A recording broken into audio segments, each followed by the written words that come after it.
আসসালামু আলাইকুম viewers.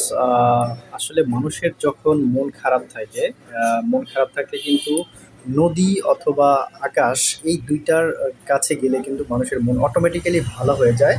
So গত ছুটিতে কিন্তু আমার মনটা একটু খারাপ ছিল। আর খারাপ থাকার কারণে কিন্তু চলে গিয়েছিলাম একদম নদীর ধারে। তো জায়গাটা কিন্তু ওহ মাই গড! একদম অসাধারণ একটা জায়গা।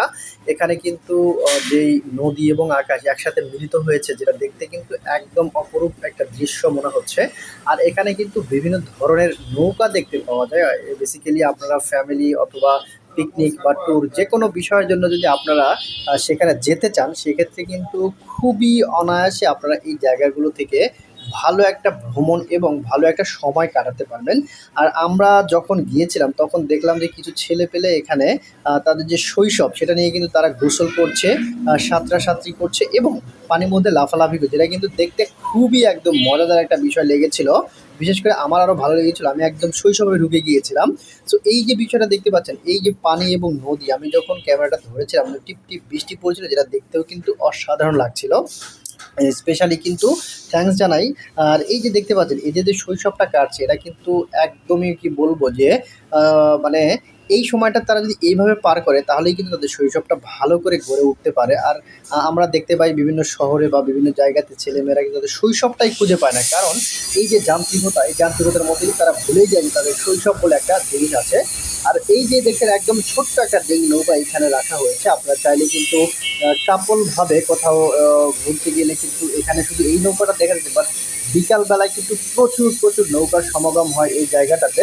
আপনারা চাইলে কিন্তু এই জায়গাগুলোতে এসে আপনাদের অবসরগুলো কাটাতে পারেন অবভিয়াসলি। আর এই যে এই একটা নৌকা দেখতে পাচ্ছি, এগুলো কিন্তু বড় ধরনের পিকনিক স্পট বা বড় ধরনের পিকনিক করার জন্য কিন্তু খুবই খুবই ফ্লেক্সিবল একটা যানবাহন। আর এখানে কিন্তু খরচ কিন্তু খুবই কম। ওই পাশে দেখা যাচ্ছে যে একটি নৌকা কিন্তু তারা কোনো একটা যাত্রীকে উদ্দেশ্য করে কিন্তু তারা ছেড়ে দিয়েছিল। তো আমরা একটু সামনের দিকে আগানোর চেষ্টা করলাম। এই পাশটায় কিন্তু বিকালবেলা কিন্তু জমজমাট একটা পরিবেশের তৈরি হয়। তো আমরা এখান থেকে যাচ্ছিলাম একটু মানে ফুচকা খাওয়ার জন্য একটা দোকানে। এখানে কিন্তু মানে দোকানটা একদম মানে কি বলবো যে ডিঙি নৌকার মতো করে পানির মধ্যে ভাসমান একটা স্পট তৈরি করা হয়েছে, যেটাও কিন্তু অসাধারণ মানে গ্রাম্য পরিবেশের মধ্যে।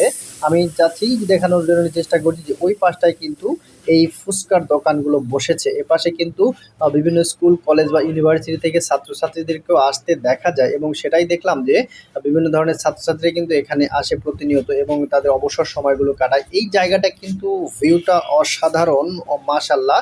আর এই যে আমরা আসলে যেখানে যেতে চাচ্ছি, এখানে একটা ফুড পার্ক রয়েছে যেখানে আপনি বিভিন্ন ধরনের খাবার খেতে পারবেন।